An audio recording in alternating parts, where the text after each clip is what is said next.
मान लीजिए कोई एक बिल्कुल नए और भीड़-भाड़ वाले शहर में गाड़ी चला रहा है। रास्ते एकदम अनजान है और अचानक डैशबोर्ड पर जो जीपीएस मैप चल रहा है ना, वो बंद हो जाए। हाँ, वहाँ तो पैनिक होना लाजमी है। बिल्कुल। दिमाग में एक अजीब सी घबराहट होने लगती है ना? रास्ते समझ नहीं आते और हर मोड़ एक जैसा लगने लगता है। अब जरा इस स्थिति को ना एक क्लासरूम के अंदर ले आइए। अच्छा। क्या हो अगर हमें पता चले कि हर रोज स्कूल में घंटों बैठने वाले हजारों लाखों बच्चों के दिमाग का इंटरनल जीपीएस भी वो लगातार स्विच ऑफ ही रहता है। ये तो सच में बहुत चौंकाने वाली बात है। हाँ, और आज की इस गहरी चर्चा में हम कुछ ऐसे ही चौंकाने वाले तथ्यों पर बात करने वाले हैं। हमारे पास हिप्पोकैम्पस लेनोग्राफी और उनके टैक्सी-लॉ मॉडल का शोध है। राइट। और इस विश्लेषण का मुख्य उद्देश्य ये समझना है कि हमारा दिमाग असल में जानकारी को कैसे ग्रहण करता है और क्यों हमारी पारंपरिक शिक्षा प्रणाली सीखने की क्षमता को बढ़ाने के बजाय उसे एक तरह से पूरी तरह ब्लॉक कर रही है। चलिए इसको थोड़ा विस्तार से खोलते हैं। सही बात है। दिमाग को एक कंप्यूटर की हार्ड ड्राइव की तरह देखना अब बंद करना होगा कि जहां बस फाइल डाली और सेव हो गई। इसके बजाय दिमाग को एक मैप ऐप या जीपीएस की तरह देखना होगा जिसे रास्ते याद रखने के लिए खुद चलाना पड़ता है। यहाँ जो सबसे दिलचस्प बात है वो ये है कि हमारी जो आम सोच है ना, वो सिर्फ इस मुद्दे पर अटकी रहती है कि आखिर क्या सिखाया जा रहा है, मतलब सिलेबस क्या है या किताबें कौन सी हैं। हाँ, फोकस हमेशा कंटेंट पर ही होता है। एग्जैक्टली। लेकिन शिवनारायण का जो शोध है वो इस पूरी बुनियाद को हिला देता है। उनका फोकस इस बात पर है कि दिमाग आखिर कैसे सीखता है। उनका टैक्सी-लॉ मॉडल समझाता है कि इस सीखने की प्रक्रिया में मेमोरी यानी स्मृति और स्पेस यानी स्थान, इन दोनों का आपस में एक बेहद अटूट रिश्ता है। मतलब दोनों एक दूसरे से जुड़े हुए हैं। बिल्कुल। यादें ऐसे ही हवा में नहीं बनती। किसी भी जानकारी को दिमाग में टिकने के लिए एक फिजिकल या मेंटल लोकेशन की, एक जगह की जरूरत होती है। बिना स्थान के दिमाग किसी भी जानकारी को कचरा समझकर मिटा देता है। Oh wow! तो इस मैप ऐप वाली एनालॉजी को सीधे उस हिस्से से जोड़ते हैं जो दिमाग में इस मैप को चलाता है।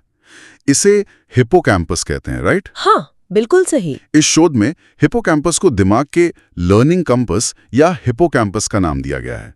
लेकिन समझने वाली बात यह है कि ये कोई गोडाउन नहीं है जहां जानकारी जमा होती है। ये स्टोरेज नहीं है। हाँ, इस बदले से जानकारी ट्रांसफर करने का चौथा आयाम यानी फोर्थ डायमेंशन बताया गया है। और इस शोध में एक फ्रेमवर्क का जिक्र है, SOTIM, space, object, time, instance और मॉड्यूल। राइट। अगर हम इसको थोड़ा आसान भाषा में किसी आम उदाहरण से समझें तो ये दिमाग के अंदर आखिर काम कैसे करता है, मैं इस पे थोड़ी क्लैरिटी चाहती थी। हाँ, देखिए, इसको एक किस्से की तरह समझते हैं। मान लीजिए कोई वाटर साइकिल यानी जल चक्र सीख रहा है। अब परंपरागत तरीके में किताब में लिखा होता है कि पानी भाप बनता है और बादल बनकर बरसता है। हाँ, बस टेक्स्ट होता है। एग्जैक्टली। ये सिर्फ शब्द हैं। लेकिन SOTM फ्रेमवर्क इसको एक 3D नक्शे में बदल देता है। सबसे पहले आता है स्पेस यानी स्थान। तो दिमाग एक समुंदर और आसमान का नक्शा बनाता है। अच्छा, दिमाग में एक इमेज बन जाती है। सही पकड़ा। फिर आता है ऑब्जेक्ट या वस्तु, जैसे पानी और सूरज की किरणें। उसके बाद टाइम या समय, कि दिन के वक्त भाप बनना और बाद में बरसना। ओके, तो उसमें टाइम एलिमेंट भी जुड़ गया। बिल्कुल। फिर इंस्टेंस या उदाहरण, जैसे गर्मी में सड़क पर पड़ा पानी सूख जाना। और आखिर में मॉड्यूल। इन सबको मिलाकर एक पूरा लॉजिक सर्किट बन जाता है। हिप्पोकैम्पस इन पांचों चीजों को जोड़कर एक ब्रेन पेज बनाता है। ब्रेन पेज, ये शब्द बड़ा इंटरेस्टिंग है। हाँ, और ये फ्रेमवर्क किसी भी शॉर्ट टर्म मेमोरी को एक ठोस लॉन्ग टर्म डिक्लेरेटिव मेमोरी में बदलता है। यादें दिमाग के अंदर हमेशा इस स्पेशल फ्रेमवर्क या स्थानिक ढांचे में ही सफर करती हैं। तो अगर मैं इसको उस गाड़ी चलाने वाले उदाहरण से जोड़ूं, तो मान लीजिए कोई पैसेंजर सीट पर बैठा है और बस बाहर के नजारे देख रहा है। गाड़ी कोई और चला रहा है। हाँ, नहीं किया। एग्जैक्टली। लेकिन जब हम खुद स्टीयरिंग व्हील पकड़कर गलियों को गिनकर मुड़ते हैं, तब दिमाग में उस रास्ते का एक नक्शा हमेशा के लिए छप जाता है। और ये जो पैसेंजर सीट वाली आदत है ना, यही असल में परंपरागत शिक्षा प्रणाली की सबसे बड़ी समस्या है। जब छात्र खुद नेविगेट करता है, तभी दिमाग के अंदर वो नए ब्रेन पेज मॉड्यूल्स बनते हैं। सही बात है। वो विषय के हर एक पहलू को खुद एक्सप्लोर करता है। राइट। पर देखिए, हमारे स्कूल और क्लासरूम्स बिल्कुल इसके उलट डिजाइन किए गए हैं। वहां बच्चों को हमेशा पैसेंजर सीट पर बैठा दिया जाता है। और स्टीयरिंग व्हील हमेशा टीचर के हाथ में होती है। बिल्कुल। इस मॉडल को शोध में हाई क्लास टीचिंग का नाम दिया गया है। तो ये जो टीचिंग मॉडल है, इसमें असल में होता क्या है? एक आम धारणा तो यही है ना कि जब टीचर क्लास में आता है, ब्लैक बोर्ड पर सब कुछ अच्छे से समझाता है, तो बच्चे सीख रहे होते हैं। देखने में वैसा ही लगता है। हाँ, पर रिसर्च तो कह रही है कि ये प्रणाली विफल है। इस हाई क्लास टीचिंग में एक भारी मोटिवेशन होती है, टीचर की तरफ से बहुत सारे सख्त निर्देश या हार्ड इंस्ट्रक्शंस होते हैं। सही कहा। और यहाँ एक बहुत ही टेक्निकल बात आती है कि इस माहौल में छात्रों के दिमाग का एमिगडेला हाईजैक हो जाता है, जिसके कारण हिपोकैम्पस एकदम पैरालाइज हो जाता है। अब किसी भी आम सुनने वाले के लिए ये समझना थोड़ा मुश्किल हो सकता है कि भाई एक क्लास में बैठने से दिमाग का एक हिस्सा हाईजैक कैसे हो गया। इसे समझने के लिए हमें दिमाग की एनाटॉमी को थोड़ा तोड़ना पड़ेगा। अच्छा। देखिए, अमिगडाला हमारे दिमाग का एक अलार्म सिस्टम है। इसका मुख्य काम है भावनाओं को, खासकर डर, खतरे या किसी भी बहुत तीव्र इमोशन को प्रोसेस करना। अच्छा, तो ये इमोशन से जुड़ा है। हाँ, तो जब क्लास में हाई क्लास टीचिंग चल रही होती है, टीचर बहुत जोर जोर से बोल रहा होता है, स्ट्रिक्ट डिसिप्लिन होता है या बहुत हाई एनर्जी मोटिवेशन दी जा रही होती है। हाँ, जिसे हम आमतौर पर अच्छा मानते हैं। वही ना, पर दिमाग उस इंटेंस माहौल को एक हाई अलर्ट की तरह देखता है। दिमाग का पूरा फोकस उस भावनात्मक माहौल को संभालने में लग जाता है, और जैसे ही अमिगडाला ओवर एक्टिव होता है या हाईजैक होता है, वो दिमाग के दूसरे हिस्सों की पावर कट कर देता है। वेट, तो सीखने वाला हिस्सा बंद हो जाता है। बिल्कुल। जिसमें सबसे पहले बंद होता है हमारा सीखने का कंपस, यानी हिपोकैम्पस। पर रुकिए एक मिनट, क्या एक बहुत ज्यादा मोटिवेट करने वाला और जज्बाती टीचर होना एक अच्छी बात नहीं है? हमें तो मूवीज में, कहानियों में यही दिखाया गया है कि एक उत्साहित और प्रेरणादायक टीचर ही सबसे बेहतरीन होता है, जो क्लास को एकदम जोश से भर दे। हाँ, ये एक बहुत कॉमन बिलीफ है। तो क्या ये शोध उस आइडिया को पूरी तरह गलत बता रहा है? अगर हम इसको बड़े पैमाने पर देखें तो हाँ, ये शोध उस रोमांटिक आइडिया के बिल्कुल खिलाफ जाता है। देखिए, उत्साह देखने में अच्छा लगता है, पर न्यूरोसाइंस के हिसाब से सीखना एक बहुत ही शांत और खुद से किया जाने वाला एक्सप्लोरेशन है। शांति से खुद करना, राइट? जब टीचर स्टेज पर एक परफॉर्मर की तरह सब कुछ खुद सॉल्व कर देता है, जज्बात जगा देता है, तो बच्चा प्रभावित जरूर होता है, पर उसने खुद कुछ नेविगेट नहीं किया। उसका एमिगडाला उस परफॉर्मेंस को देख रहा है, पर हिप्पोकैम्पस सीखने का नक्शा नहीं बना रहा। अच्छा, मतलब बच्चा एक्टिव से पूरी तरह पैसिव हो जाता है। वो सिर्फ एक शांत श्रोता, एक लिसनर बनकर रह जाता है। एकदम सही कहा आपने। यहाँ पर मामला वाकई बहुत दिलचस्प हो जाता है, क्योंकि अगर ये बात सच है कि पैसिव बैठने से हिपोकैम्पस ब्लॉक हो जाता है, तो इसका अंजाम क्या हो सकता है? ये सोचना भी डरावना है। बिल्कुल।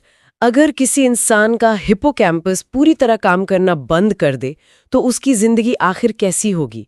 और इसका जवाब सिर्फ किसी थ्योरी में नहीं, बल्कि मेडिकल इतिहास के एक बेहद अजीब और मशहूर केस में छुपा है। हाँ, हेनरी मोलिसन का केस। हाँ, हेनरी मोलिसन की कहानी, जिन्हें दुनिया HM के नाम से जानती है।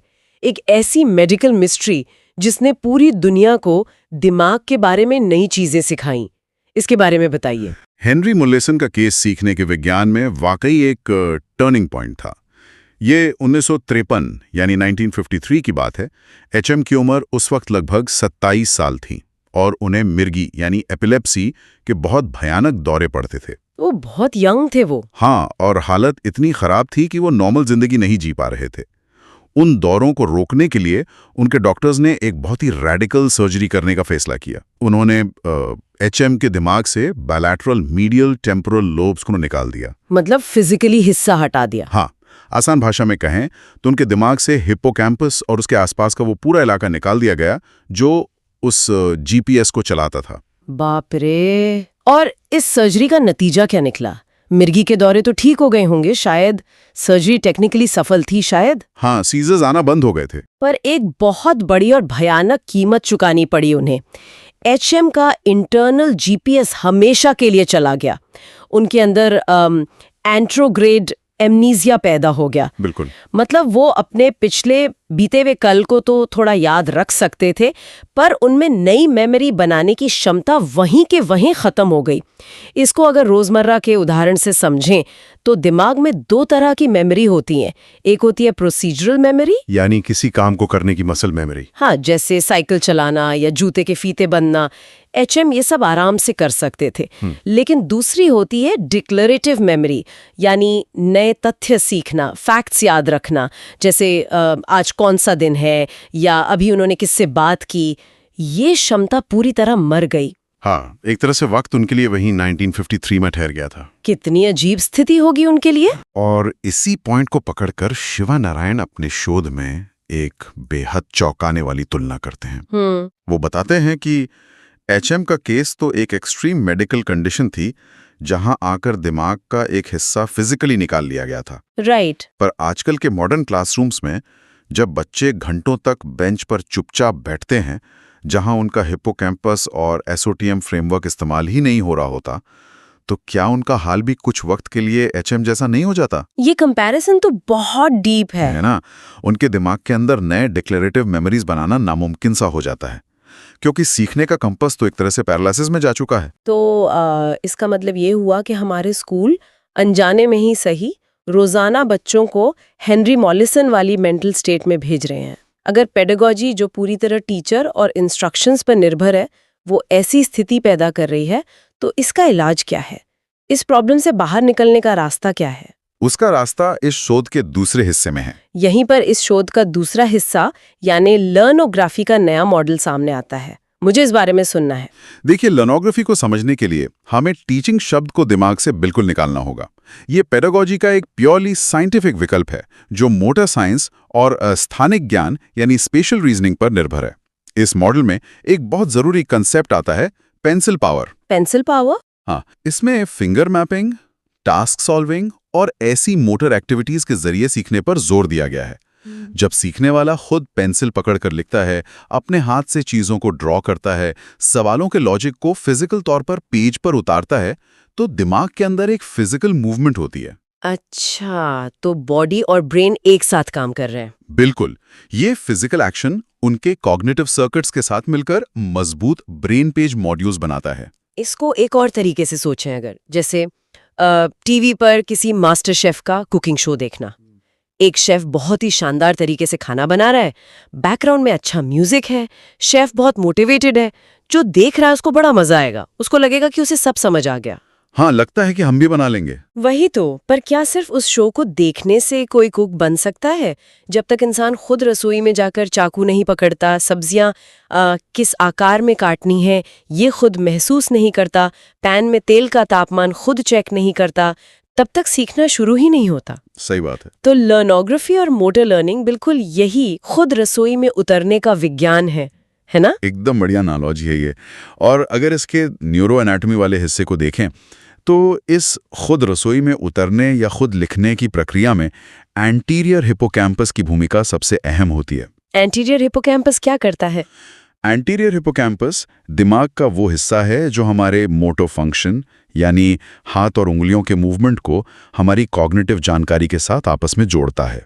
ये मैथ और साइंस के मुश्किल लॉजिक को समझने के लिए प्रीफ्रंटल कॉर्टेक्स के साथ मिलकर काम करता है। ओह, तभी राइटिंग इतनी पावरफुल है। हाँ, तो जब क्लास में लर्नोग्राफी अप्लाई होती है तो बच्चे वहाँ सिर्फ सीखने वाले नहीं रहते, वो खुद छोटे टीचर्स या स्मॉल टीचर्स बन जाते हैं। और जो वहाँ मुख्य टीचर होता है वो अब एक निर्देशक या इंस्ट्रक्टर नहीं रहता, उसका रोल बदलकर एक चैप्टर मॉडरेटर का हो जाता है। पर यहाँ मेरे दिमाग में एक सवाल आ रहा है। पेंसिल पावर की बात तो ठीक है, पर आजकल तो ज्यादातर काम लैपटॉप्स या टैबलेट्स पर होता है, हर कोई टाइप कर रहा है। तो क्या टाइपिंग और पेंसिल से फिजिकली लिखने में सच में दिमाग पर अलग अलग असर पड़ता है? ये एक बहुत ही शानदार सवाल है और इसका जवाब दिमाग के मैपिंग सिस्टम में ही है। देखिए, जब कोई कीबोर्ड पर टाइप करता है तो चाहे वो ए दबाए या जी, उसकी उंगली को एक जैसा ही बटन दबाना पड़ता है। मोटा मूवमेंट हर लेटर के लिए एक जैसी होती है। हाँ, बस एक टैप ही तो करना है। सही कहा। दिमाग के पास मैप बनाने के लिए कुछ नया नहीं होता। पर जब कोई पेंसिल से लिखता है तो ए बनाने की फिजिकल मूवमेंट जेड बनाने की मूवमेंट से बिल्कुल अलग होती है। ये जो अलग अलग फिजिकल शेप्स बनते हैं, यही वो नक्शा है जिसे एंटीरियर हिपोकैम्पस ट्रेस करता है और प्रीफ्रंटल कॉर्टेक्स को भेजता है। वाह, ये तो मैंने सोचा ही नहीं था। लिखना असल में दिमाग में ज्ञान की एक फिजिकल बिल्डिंग बनाने जैसा है।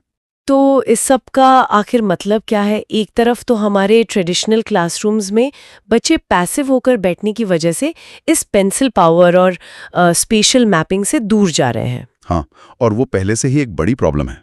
और दूसरी तरफ आज की आधुनिक जीवन शैली हमारे दिमाग के इस कंपस पर एक और बहुत बड़ा हमला कर रही है, और वो हमला है डिजिटल एडिक्शन का, जब हम पूरा दिन स्क्रीन से घिरे हुए हैं। ये लर्नोग्राफी मॉडल और दिमाग के विज्ञान का एक बहुत ही चिंताजनक पहलू है। आजकल लगातार मोबाइल गेमिंग, एंडलेस रील्स देखना या एक्सेसिव वीडियो स्ट्रीमिंग एक आम बात बन चुकी है। शोध के अनुसार इस डिजिटल एडिक्शन का सबसे बुरा असर हिपोकैम्पस पर ही पड़ता है। ओह, वापस उसी पर असर आ रहा है। बिल्कुल। होता यह है कि दिमाग का एक हिस्सा है राइट पैराइटल लोब। इसे दिमाग का मैथ सेंटर और स्पेशल रीजनिंग का हब माना जाता है। लगातार स्क्रीन पर वक्त बिताने से हिपोकैम्पस और इस राइट पैराइटल लोब के बीच का कनेक्शन कमजोर पड़ने लगता है और धीरे धीरे टूटने लगता है। वेट, अगर मैथ सेंटर और सीखने का कंपस आपस में बात ही नहीं करेंगे तो इसका नतीजा क्या होगा? क्या स्क्रीन सच में दिमाग की वायरिंग बदल रही है? एक वीडियो या रील देखने में ऐसी क्या बुराई है जो दिमाग का जीपीएस ब्लॉक कर रही है? ये एक बहुत जरूरी सवाल खड़ा करता है। इसका मैकेनिज्म समझना जरूरी है। देखिए, जब कोई लगातार स्क्रीन देखता है तो उसके सामने विजुअल स्टिम्युलाई यानी स्क्रीन के फ्रेम्स बहुत तेजी से बदल रहे होते हैं। एक वीडियो में हर सेकंड में 30 से 60 फ्रेम्स बदलते हैं। हाँ, रिफ्रेश रेट काफी हाई होता है। दिमाग इन बदलते फ्रेम्स का आदी हो जाता है। ऐसे में दिमाग को खुद का नक्शा बनाने या गहरे कॉग्निटिव प्रोसेसिंग के लिए जरूरी वक्त ही नहीं मिलता। स्क्रीन सब कुछ पहले से परोस रही है, इसलिए दिमाग को खुद से कोई मेहनत नहीं करनी पड़ती। मतलब हमारा दिमाग आलसी हो रहा है। एकदम सही। इस हालत को न्यूरोसाइंस में न्यूरोप्लास्टिक रिग्रेशन कहा गया है। इसे आसान भाषा में समझें तो जैसे किसी मसल को इस्तेमाल ना करने पर वो कमजोर हो जाती है, वैसे ही दिमाग की खुद नक्शा बनाने की क्षमता सिकुड़ जाती है। ये तो सच में खतरनाक है। इसका असर ये होता है कि सीखने की जिज्ञासा मर जाती है, लोग चीजों को सीक्वेंस में नहीं लगा पाते और मैथ या लॉजिक उन्हें एक पहाड़ की तरह लगने लगता है। ये तो सच में एक दोहरी मार की तरह है। एक आम इंसान की जिंदगी को देखें तो दिन में वो ऑफिस या स्कूल में जाता है जहां वो पैसिव लर्निंग या पैसिव एनवायरनमेंट का शिकार होता है। हाँ, वहां उसका एमिगडाला हाईजैक हो जाता है। एग्जैक्टली। उसका अमिगडाला उस इंटेंस माहौल में उलझकर हिपोकैम्पस को स्विच ऑफ कर देता है। फिर वो घर आता है थककर और घंटों स्क्रीन के सामने बैठ जाता है, जो बचे खुचे हिपोकैम्पस के कनेक्शंस को राइट पैराइटल लोब से तोड़ देता है। तो घर और बाहर दोनों ही जगह उसके दिमाग के सीखने के असली मैकेनिक को दबाया जा रहा है। यही वजह है कि शिवा नारायण इस बात पर इतना जोर देते हैं कि हमें अब एक फंडामेंटल शिफ्ट की जरूरत है। हमें टीचिंग वाले माइंडसेट को छोड़कर नॉलेज ट्रांसफर की तरफ बढ़ना ही होगा। एकदम नया नजरिया अपनाना होगा। बिल्कुल। एक ऐसा माहौल बनाना होगा जहां मोटर लर्निंग का सही इस्तेमाल हो, जहां कोई जानकारी ट्रांसफर हो, सीखने वाला उसे एक्टिव होकर रिसीव करे, एसओटीएम फ्रेमवर्क के मुताबिक अपने दिमाग में उसका 3D नक्शा बनाए, फिजिकली पेंसिल पावर से उसे ड्रॉ करे और अपने लॉजिक सर्किट्स में हमेशा के लिए सेट करे। टीचर या मैनेजर वहां सिर्फ एक गाइड हो, ना कि सारा ज्ञान खुद घोलकर पिलाने वाला कोई मास्टर। आज की इस पूरे विश्लेषण से एक बहुत गहरी और क्लियर तस्वीर सामने आई है। हिपोकैम्पस सिर्फ एक स्टोर हाउस नहीं है जहां हम फैक्ट्स को डंप कर देते हैं। ये असल में सीखने का एक एक्टिव सर्च इंजन है, हमारे दिमाग का जीपीएस है। सही बात है। और लर्नोग्राफी का मॉडल उस जीपीएस को मैप बनाने, रास्ते ढूंढने और उन पर चलने का सही तरीका बताता है। चाहे वो हेनरी मोलेसन की दुख भरी कहानी हो, जिसने हमें दिखाया कि बिना इस जीपीएस के नई बातें सीखना नामुमकिन है। हाँ। या फिर आज के डिजिटल जमाने का खतरा हो, जहां स्क्रीन्स हमारे दिमाग को पैसिव बनाकर उसकी ताकत छीन रही हैं। इन सब का निचोड़ यही है कि सीखना एक फिजिकली और मेंटली एक्टिव काम है। बिल्कुल, यही इस तक्षशिला मॉडल और लर्नोग्राफी की जान है। हमें अपने आसपास ऐसी जगहों की जरूरत है, चाहे वो स्कूल हो या ऑफिस, जहां दिमाग का इंटरनल कंपस बिना किसी डर या हाईजैकिंग के काम कर सके, जहां स्थान और मॉड्यूल को आपस में जोड़ा जाए और इंसान खुद अपने ज्ञान का निर्माता बने। इस चर्चा को यहाँ विनने से पहले मैं सुनने वालों के लिए एक गहरा विचार छोड़ना चाहती हूँ। इस पूरे विज्ञान और दिमाग की मैकेनिक्स को सुनने के बाद थोड़ा ठहर कर सोचिए, आजकल समाज में हम कितनी जल्दी बच्चों पर या लोगों पर लर्निंग डिफिकल्टीज का लेबल लगा देते हैं। हाँ, हम तुरंत उनको जज कर लेते हैं। हम सोचते हैं कि उनका फोकस नहीं है या वो मैथ में वीक है, पर क्या वो असल में उनकी आंतरिक कमी है?